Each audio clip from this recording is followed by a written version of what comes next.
ഇത്തവണ നാട്ടിലോട്ട് പോകാനായിട്ട് കുറച്ചധികം എക്സൈറ്റ്മെന്റ് ഉണ്ടായിരുന്നു കേട്ടോ. കാരണം ഞങ്ങൾ കുറച്ച് സ്ഥലങ്ങളിലൊക്കെ കറങ്ങിയിട്ടാണ് വീട്ടിലോട്ട് പോയത്. രാവിലെ 4 മണിക്ക് തന്നെ ഞങ്ങൾ യാത്ര തിരിച്ചു കേട്ടോ. നേരെ പോയത് കമ്പത്തുള്ള സുരുളി വാട്ടർഫോൾസിലേക്കായിരുന്നു കേട്ടോ. അങ്ങനെ വെള്ളച്ചാട്ടത്തിന്റെ ഭംഗിയൊക്കെ ആസ്വദിച്ചിട്ട് ഞങ്ങൾ നേരെ പോയത് മുന്തിരിപ്പാടം കാണാനായിട്ടാണ്. ഈ വെള്ളച്ചാട്ടം കാണാൻ പോകുന്ന വഴിയിൽ 2 സൈഡിൽ നിറച്ച് മുന്തിരിപ്പാടങ്ങളുണ്ട് കേട്ടോ.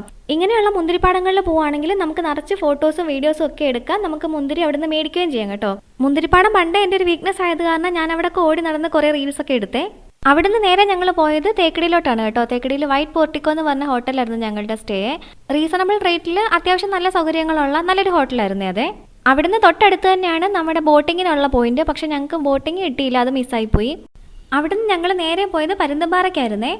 ആ പോണ വഴികളൊക്കെ കാണാൻ നല്ല ഭംഗി. 2 സൈഡിൽ നിറച്ച് തേയിലത്തോട്ടമൊക്കെ ഉണ്ട്. തേയിലത്തോട്ടത്തിൻ്റെ ഇടയ്ക്ക് കയറുന്നിട്ട് നമുക്ക് ഫോട്ടോസും വീഡിയോസും ഒക്കെ എടുക്കാം കേട്ടോ. അങ്ങനെ ഞങ്ങൾ പരുന്തുംപാറ എത്തി. പരുന്തുംപാറ കാണാൻ എന്ത് ഭംഗിയായിരുന്നെന്നറിയാവോ.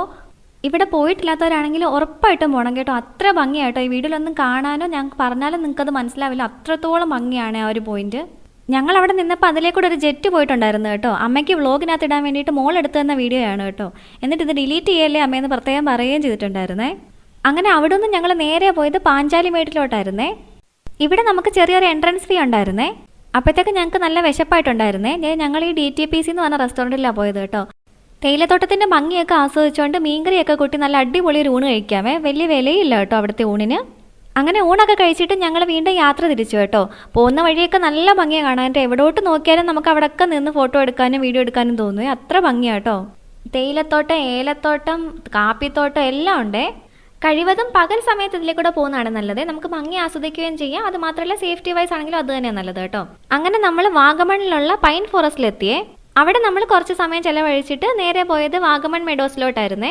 അവിടെ അങ്ങനെ പ്രത്യേകിച്ച് എടുത്തു പറയാനായിട്ടൊന്നും ഉണ്ടായിരുന്നില്ല. നമ്മുടെ സാധാരണ മൊട്ടക്കുന്ന് തന്നെ കേട്ടോ. അവിടെ പിള്ളേരൊക്കെ ഇങ്ങനെ പട്ടം പറത്തി കളിക്കുന്നുണ്ടായിരുന്നേ. ഞാൻ പൂഞ്ഞാർ എഞ്ചിനീയറിംഗ് കോളേജിൽ പഠിപ്പിച്ചുകൊണ്ടിരിക്കുമ്പോൾ പോകണമെന്ന് ആഗ്രഹിച്ച സ്ഥലമായിരുന്നു കേട്ടോ. പക്ഷെ ഇപ്പോഴാണ് നടന്നത്. അങ്ങനെ കുറച്ച് നേരം അവിടെ നിന്നിട്ട് പിന്നെ ഒരു ചായയൊക്കെ കുടിച്ച് ഞങ്ങൾ കുറച്ച് നല്ല ഓർമ്മകളുമായിട്ട് തിരിച്ച് വീട്ടിലോട്ട് പോന്നേ. ഇന്നത്തെ വ്ളോഗ് എല്ലാവർക്കും ഇഷ്ടമായോ? അടുത്ത വീഡിയോയിലൂടെ നമുക്ക് വീണ്ടും കാണാം.